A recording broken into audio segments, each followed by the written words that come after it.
Sir, आगामी कुछ दिनों में त्योहार आ रहे हैं, जिसको लेके जनता से क्या अपील की जा रही है आपके द्वारा? आगामी त्योहार अपना पोला हो गया, उसके बाद कर है, कर के बाद में तीज, फिर गणेश चतुर्थी के त्यौहार हैं और साथ ही साथ ईद मिलादुद्दीन नबी का भी त्यौहार है। इस आगामी त्योहारों को मद्देनज़र रखते हुए आज शाहपुर जनपद अ, मीटिंग हॉल में शांति समिति की बैठक भी ली गई है।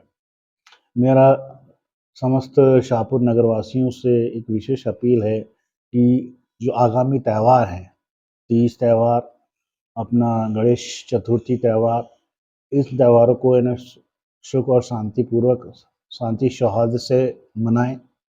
इस दौरान अभी वर्तमान समय में बारिश का दौर भी निरंतर जारी है, जिसके कारण आसपास के नदी नाले और तालाब पूरे जलमग्न हैं।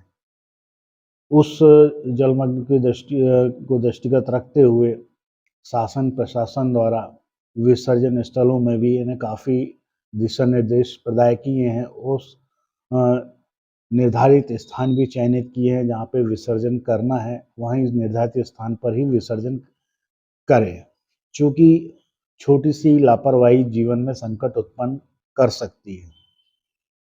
इसी दौरान तीज त्यौहार हो गया, पोला त्यौहार हो गया, इसके पश्चात में गणेश जी का भी त्यौहार आने वाला है। इस गणेश जी के त्यौहार में जहाँ पे सार्वजनिक मूर्तियाँ विराजमान होती हैं, पंडाल विराजमान होते हैं, इसमें बिजली विभाग को भी यानी निर्देश दिए गए हैं और जो बड़े-बड़े पंडाल हैं, बड़े-बड़े पंडाल में बिजली के तार भी यानी वो रहते हैं, तो उनको भी यानी जाकर चेक करें। अपने पंडाल समिति है, पंडाल समिति के भी यानी कुछ दायित्व रहते हैं कि यानी पंडाल में जो वायर है, वो खुले में ना रहें, कोई वायर लोहे के पाइप से ना चिपका रहे, क्योंकि अचानक ही करंट आने से पूरे पंडाल में करंट आ सकता है। और प्रत्येक पंडाल में एक कनेक्शन लिया जाए, वैध कनेक्शन लिया जाए, बिजली की यानी चोरी-वोरी ना किए करें। और इसमें पंडाल में ध्वनि विस्तारक यंत्रों का भी उपयोग किया जाएगा, तो उसमें शासन द्वारा दी गई गाइडलाइन और निर्धारित मापदंडों के अनुसार ही ये ध्वनि विस्तारक यंत्रों का उपयोग करें। ज़्यादा तेज़ लाउडली आवाज़ में अगर ध्वनि विस्तारक यंत्रों का उपयोग किया जाएगा तो आस-पास रहवासी में अशांति व्याप्त उत्पन्न होगी और कई मरीज भी रहते हैं जिसमें दिल के दौरा पड़ने वाने की ज़्यादा संभावना बनी रहती है। उन मरीजों का भी अपन को ध्यान रखना है, इसलिए शासन द्वारा दी गई गाइडलाइन के अनुसार ही और निर्धारित मानक पर ही ध्वनि विस्तार के यंत्रों का उपयोग किया जाए। साथ ही साथ पंडाल में भक्तगणों की संख्या भी कुछ ज़्यादा ही बढ़ेगी, तो वहाँ के पंडाल समिति के वॉलंटियर्स वहाँ पे लोकल व्यवस्था बना के रखें। लोकल व्यवस्था के दौरान में यानी किसी भक्तगणों को किसी प्रकार की कोई यानी व्यवधान उत्पन्न ना हो, शांतिपूर्ण तरीके से अपने पूजा कार्यक्रम को संपन्न कर सकें।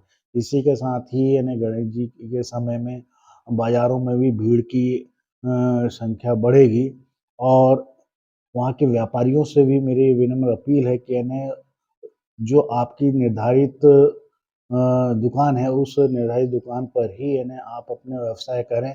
रोड पर यानी दुकान ना बढ़ाएँ, चूँकि आवागमन बाधित होता है। प्रयास तो पुलिस विभाग से यही रहेगा कि एकांकी मार्ग का ही बनाया जाएगा, ताकि एक साइड से निकले और दूसरी साइड से अपना जो ग्रामीण क्षेत्र के जो हैं अ, व्यक्ति लोग, वो अपना व्यापार करके या ले सामान क्रय विक्रय करके दूसरे मार्ग से निकल जाएँ। इससे अपने यातायात भी बाधित नहीं होगा। ऐसी मेरी कार्य योजना भी चल रही है। इसके साथ में ही विसर्जन के समय भी यानी समय निर्धारित किया गया है। जैसे 11 बजे से लेकर 10 बजे से 10-11 बजे से लेकर शाम के 6 बजे तक के ही दिन ही दिन में अपने गणेश विसर्जन का ही कार्यक्रम संपन्न कराया जाएगा। इसमें यदि कोई जुलूस निकलता है, तो कोशिश ये रहे कि यानी डीजे का जो उपयोग किया जाए तो बहुत कम ही साउंड में उनका उपयोग किया जाए और उसमें नशे से दूर रहने की है ना ज़्यादा सलाह दे रहा हूँ मैं। चूँकि क्या है, नशे में आदमी और डीजे बजता है तो उसमें उन्माद पैदा होता है, उन्माद पैदा करते हैं। किसी को बात सहन हुई, किसी को बात सहन नहीं हुई तो उसमें किसी प्रकार के लड़ाई झगड़े उत्पन्न होने की संभावना बनी रहती है। कृपया कर विसर्जन के समय नशा का उपयोग, नशे का सेवन ना करें। यही अपील है और इसी के साथ ही आसपास के जो शासन प्रशासन द्वारा आसपास के जहाँ पे विसर्जन स्थल है वहाँ पे ड्यूटी कर्मचारी तैनात रहेंगे, उनके द्वारा जो निर्धारित स्थान बताया जाएगा और उसी निर्धारित स्थान पर ही प्रतिमा विसर्जन करें।